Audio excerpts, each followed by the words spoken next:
Hello students. आज हम sir Francis bacon की एक और एस्से ऑफ स्टडीज़ पढ़ेंगे। ऑफ स्टडीज़ का मतलब है मुतालिए पर। तो देखते हैं सर फ्रांसिस बेकन के मुतालिए पर क्या ख्यालात हैं। Studies serve for delight, for ornament and for ability. मुतालिए के तीन फ़ायदे हैं। अव्वल तो ये कि आपको महसूस करता है, खुशी देता है। फॉर ऑर्नामेंट दूसरा ये कि यह सजावट का काम करता है, तज़ीन का काम करता है, खूबसूरत बनाता है। अब किस चीज़ को खूबसूरत बनाता है ये आगे बताएंगे।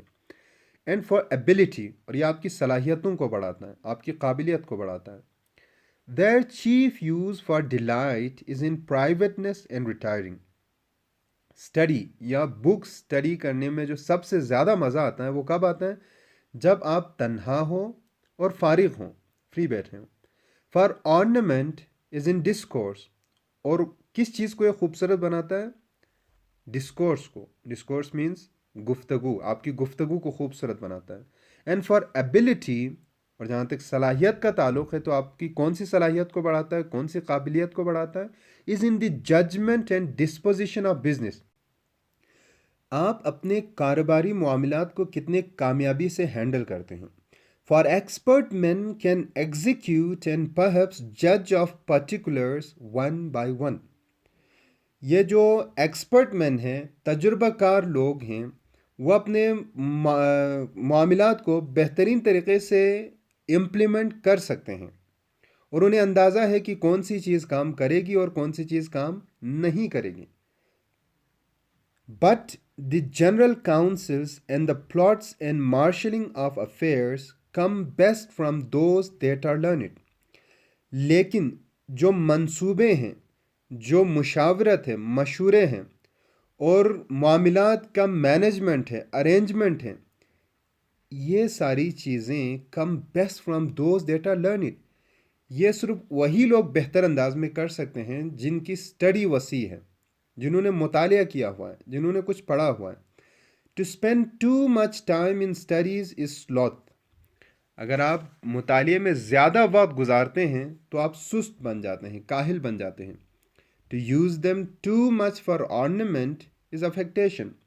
और अगर आप अपने सारे मुतालिए को हर वक्त अपनी गुफ्तगू में शामिल करने की कोशिश करेंगे, यानी लोगों को ये दिखाने की कोशिश करेंगे कि आपने ज़्यादा मुतालिया किया हुआ है, तो ये बेकार है, ये दिखावा है, इसका कोई फ़ायदा नहीं है। To make judgement wholly by the rules is the humour of a scholar. और सिर्फ अपने मुतालिए की बेस पर, जो कुछ आपने पढ़ा है इसी को बुनियाद बनाकर अगर आप फैसले करते हैं तो ये एक स्कॉलर की तज़हीक है। They perfect nature and are perfected by experience. ये आपकी नेचर को, यानी कि आपकी गॉड गिफ्टेड एबिलिटीज़ को परफेक्ट बनाते हैं। मुतालिया यानी आप में कोई एबिलिटी है, अगर तुम मुतालिए से वो ज़्यादा बेहतर होगी। For natural abilities are like natural plants that need pruning by study. अच्छा, इसमें एक और पॉइंट भी उसने बताया हुआ है कि they perfect nature and are perfected by experience. ये आपकी गॉड गिफ्टेड एबिलिटी को परफेक्ट बनाता है मुतालिया, यानी कि बेहतर बनाता है ज़्यादा। और आपकी नेचुरल एबिलिटी मज़ीद बेहतर होती है तजुर्बे के साथ। यानी कि आपके पास अगर नेचुरल कोई एबिलिटी है, मुतालिया करें वो बेहतर होगी। और सोने पे सुहागा तब होगा जब आप में तजुर्बा भी आएगा और निखार आ जाएगी आपकी एबिलिटी में। ठीक हो गया। For natural abilities are like natural plants that need pruning. क्योंकि जो कुदरती आपकी सलाहियतें हैं, खुदादाद सलाहियतें हैं, उनकी मिसाल ऐसे है जिस तरह ये दरख्त हैं जो फितरत में, नेचर में पाई जाती हैं। That need pruning by study. इनकी प्रोनिंग प्रोनिंग तराश खराश या कान छान को कहते हैं। हम देखते हैं कि जो जंगल में दरख्त होता है, जंगली जो पौधे होते हैं, उनकी तराश खराश नहीं हुई होती तो ज़्यादा खूबसूरत नहीं दिखते। लेकिन जो अब बाग में होते हैं, किसी पार्क में होते हैं, उनकी प्रूनिंग की होती है तो वो कितने प्यारे लगते हैं। तो स्टडी आपकी एबिलिटीज़ की प्रूनिंग करता है, उनको मज़ीद पॉलिश करता है। And studies themselves do give fourth directions too much at large. और मुतालिया खुद जो हिदायत देता है, जो गाइडलाइंस आपको देता है, वो बहुत वेग होता है, मुबहम होता है। यानी मुताले सिर्फ मुताले से ही चीज़ें क्लियर नहीं होती, except they be bound it in by experience. हाँ, आपकी चीज़ें क्लियर कब होंगी? जब मुताले के साथ साथ आप में तजुर्बा भी आता जाएगा। Crafty man contempt studies, simple man admire them.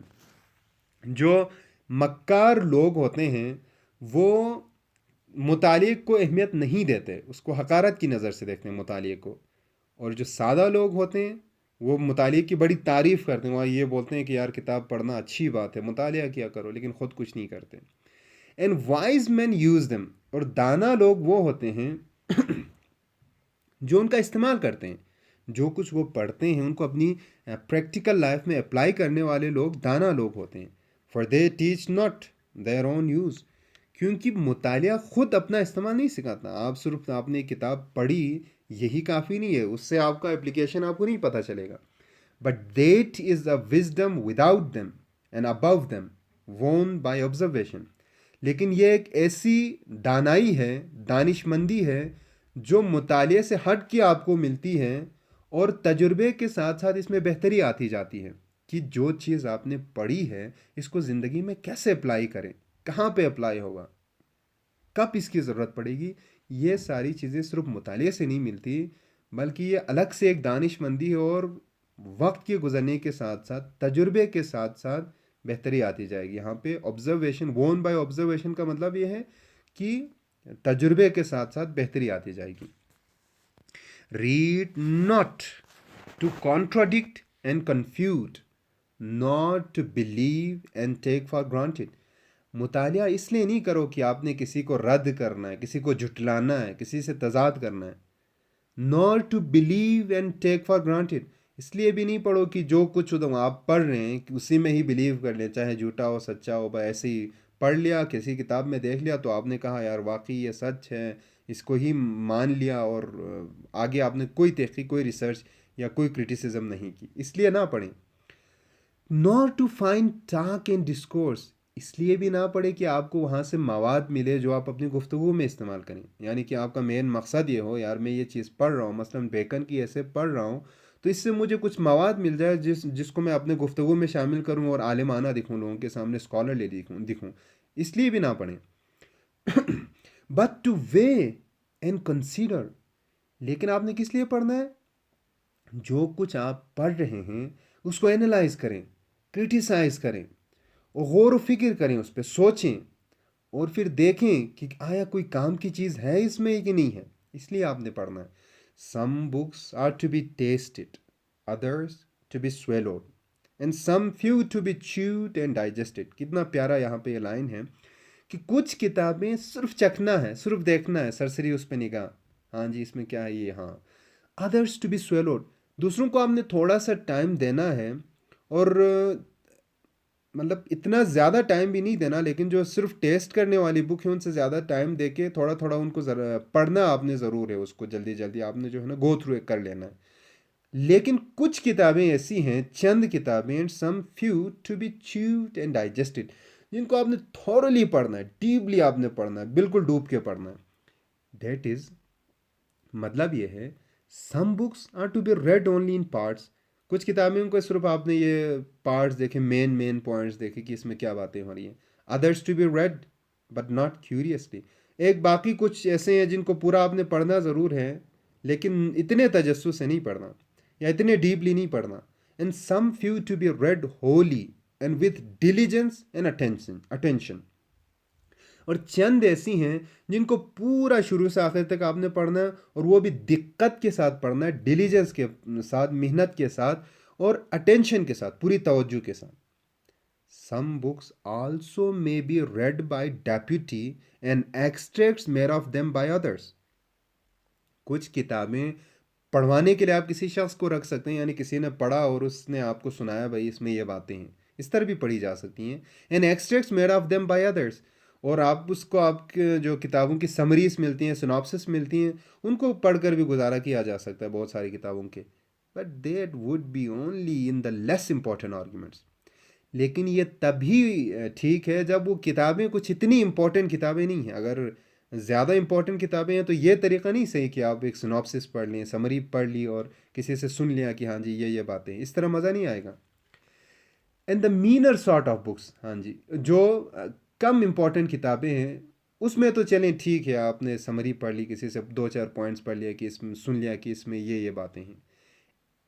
अगर अच्छी किताबें हैं तो इसको इस तरह नहीं करना। Else distilled books are like common distilled waters, क्योंकि जो डिस्टिल्ड फिल्टर किया हुआ या कशीदा किया हुआ, हम इसको कहते हैं डिस्टिलेशन से, या फिल्टर हम इसको वर्ड इस्तेमाल करेंगे, फिल्टर की हुई किताबें या जिसमें से सिर्फ खुलासा जिसका निकाला हुआ है, जिस्ट निकाला हुआ है, ऐसी किताबें डिस्टिल वाटर की तरह है, कशीदा की हुई पानी की तरह है।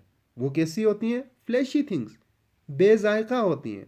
डिस्टिल्ड वाटर का कोई टेस्ट नहीं होता, बिल्कुल प्योर होता है, वो बिल्कुल खालिस होता है, उसका कोई टेस्ट नहीं होता। इसी तरह आप किसी बेहतरीन बुक की सिर्फ समरी पढ़ेंगे ना, जिस्ट पढ़ेंगे, तो उसमें वो टेस्ट नहीं आएगा जिस तरह ओरिजिनल टेक्स्ट पढ़ने में आता है। मिसाल के तौर पर फ्रांसिस बेकन की ये जो ऐसे हैं, इसका जिस्ट पढ़ें, समरी पढ़ें और पूरी टेक्स्ट ऐसे पढ़ें, आपको फ़र्क वाज़ेह पता चल जाएगा कि जो मज़ा पूरा ऐसे पढ़ने में है वो उस समरी में नहीं है। Reading maketh a full man, conference a ready man, and writing an exact man.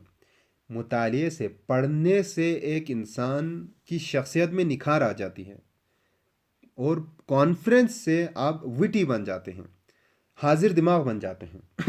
यानी कॉन्फ्रेंस मीन्स गुफ्तगू, पढ़ने से आपकी शख्सियत में निखार आएगी, गुफ्तगू से आप एक हाजिर दिमाग शख्स बनेंगे।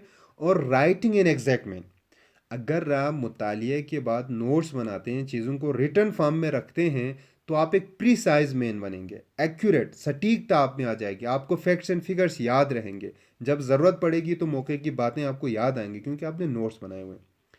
And therefore, if a man write little, he had need have a great memory. इसलिए अगर कोई शख्स नोट्स नहीं बनाता, लिखता कम है, तो यकीनन उसकी शानदार मेमोरी होनी चाहिए, वरना वो चीज़ें भूल जाएगा। If he confer little, he had need have a present wit. और अगर वो चीज़ बातों में कम लगता है या गुफ्तगू कम करता है, तो उसकी खुदादात एक सलाहियत होनी चाहिए कि वो हाजिर दिमाग है, वरना वो बात करते हुए हज़ार दफ़ा सोचेगा कि यार मैंने बोलना क्या है, अगर वो गुफ्तगू में हिस्सा कम लेता है तब। And if he read little, he at need have much cunning to seem to know that he doth not. और अगर कोई शख्स मुतालिया कम करता है, पढ़ता कम है, तो उसमें एक नेचुरल एबिलिटी होनी चाहिए जिससे वो लोगों को मुतासिर कर सके, वगरना वो शख्स इतना मुतासिर कुन नहीं होगा, उसकी बातें इतनी अट्रैक्टिव नहीं होंगी अगर उसने मुतालिया नहीं की। तो अगर मुतालिया नहीं करता फिर भी मुतासिर कौन होना चाहता है, तो उसमें नेचुरल एबिलिटी होनी चाहिए, वरना पॉसिबल नहीं है। अब आगे मुख्तलिफ़ किताबों के मुख्तलिफ़ फ़ायदे बता रहा है। हिस्ट्रीज मेक मैन वाइज, अगर आप हिस्ट्री पढ़ते हैं तो आप दाना बनते हैं, अक्लमंद बनते हैं। पोइट्स विटी, शायरी पढ़ते हैं या शायरी करते हैं तो आप विटी हो जाते हैं, हाजिर दिमाग हो जाते हैं। मैथमेटिक्स सटल, और मैथ पढ़ते हैं तो बुलंद ख्याल बन जाते हैं आप। नेचुरल फ़िलासफ़ी डीप, और नेचुरल फ़िलासफ़ी यहाँ पे उसका मतलब है कि जो नेचुरल साइंसेस हैं, फिज़िक्स, केमिस्ट्री, ये पढ़ते हैं तो आप डीप, आप चीज़ों को गहराई से समझने की सलाहियत आप में आ जाती हैं, डीप बन जाते हैं।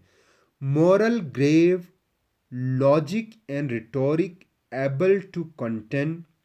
और अगर आप लॉजिक पढ़ते हैं, मंतिक पढ़ते हैं और रिटोरिक पढ़ते हैं, यानी मंतिक और लॉजिक ये पढ़ते हैं, तो आप आर्ग्यू करने में बेहतर हो जाते हैं, आप में लोगों के साथ मुबाहिसे की एक सलाहियत पैदा होती है, मुकाबले की एक सलाहियत पैदा होती है।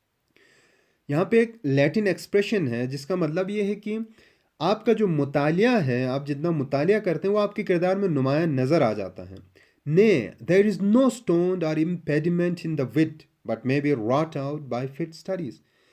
कोई भी दिमागी ऐसी कमज़ोरी नहीं है जिसको मौजू मुतालिया से दूर नहीं किया जा सकता। रॉट आउट, रिमूव को कहते हैं। स्टोन, कोई रुकावट, कोई कमज़ोरी, इसको कहते हैं। तो ये कोई भी ऐसी कमज़ोरी दिमागी नहीं है जिसको मौजू मुतालिया से दूर नहीं किया जा सकता। आगे है जी, लाइक मिसालें दे रहा है, like is disease of the body में हैव अप्रोप्रिएट एक्सरसाइजेस। जिस तरह मुख्तलिफ जिस्मानी बीमारियाँ, फ़िज़िकल जो बीमारियाँ हैं उसकी मौजू मशक़ें हैं, इसी तरह दिमागी बीमारियों की भी मौजू मशक़ें हैं। क्या है? Bowling is good for the stone in Reigns. जो बॉलिंग का खेल है वो आपके किडनी स्टोन्स और किडनी के लिए बेहतर है। रेंस मतलब kidneys. Shooting for the lungs and breast. और जो आर्चरी है, तीरंदाजी है, वो आपके फेफड़ों के लिए और आपके छाती के लिए बेहतर होता है। Gentle walking for the stomach. और आहिस्ता आहिस्ता जो आप चलते हैं वो आपके पेट के लिए अच्छा रहता है। Riding for head. और घुड़सवारी आपके दिमाग के लिए, आपकी नज़रों के लिए अच्छा रहता है। एंड द लाइक, और इस तरह से बहुत सारे हैं। So if a man's wit be wandering, let him study the mathematics. अगर कोई शख्स फोकस नहीं कर पा रहा है, उसके जहन में मुख्तलिफ ख्यालात आते रहते हैं, तो उसे चाहिए कि वो मैथ्स पढ़े, मैथमेटिक्स पढ़े। For in demonstration if his wit be called away never so little, he must begin again. क्योंकि आप मैथ में कोई भी प्रॉब्लम हल करते हुए थोड़ा सा भी आपका दिमाग इधर उधर हो गया, बीच में आपका दिमाग भटक गया, आपकी तवज्जो, तो आपको पूरा प्रॉब्लम दोबारा शुरू करना पड़ेगा। इसलिए अगर कोई शख्स कंसंट्रेट नहीं कर पा रहा है तो उसे क्या करना चाहिए? मैथमेटिक्स पढ़ना चाहिए, तो उसकी कंसंट्रेटिंग पावर बढ़ेगी। If his wit be not apt to distinguish और find differences, let him study the school man. और अगर उसका जहन कोई चीज़ों में फ़र्क वाजे नहीं कर पा रहा, कोई डिफरेंसेस फाइंड नहीं कर पा रहा, तो उसे चाहिए कि स्कूल मैन को पढ़ें। स्कूल मैन मीन फ़िलासफ़र्स यहाँ पे हैं टीचर्स, लेकिन वो मिडिल एजेस के फ़िलासफ़र्स को कह रहा है, जो डिस्टिंक्शन बहुत अच्छी किया करते थे, कि वाजे लकीर खींच लिया करते थे कि ये क्या है वो क्या है। फॉर दे आर, यहाँ पे एक लैटिन फिर एक्सप्रेशन दिया हुआ है जिसका मतलब ये है कि वो बाल की खाल खींचने में माहिर होते हैं। जो फिलोसोफर्स होते हैं वो बाल की खाल खींचने में माहिर होते हैं, वो बात की बिल्कुल तह तक जाते हैं।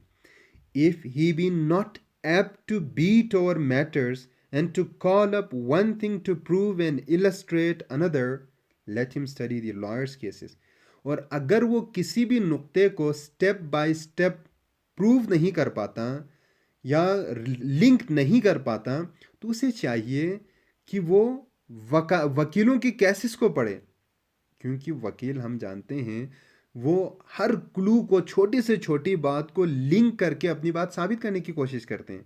तो अगर कोई शख्स ऐसा नहीं कर पाता तो वकीलों के केसेस को पढ़े, उसमें ये एबिलिटी आ जाएगी। So every defect of the mind may have a special receipt. ताहम दिमाग की हर कमज़ोरी का एक ख़ास रिसीट मतलब रेमेडी है, एक ख़ास इलाज है। तो थैंक यू वेरी मच। ये था ऑफ स्टडीज़। उम्मीद है आपको पसंद आया होगा, आप समझ चुके होंगे। तो अगले वीडियो में मिलते हैं। अल्लाह हाफिज़।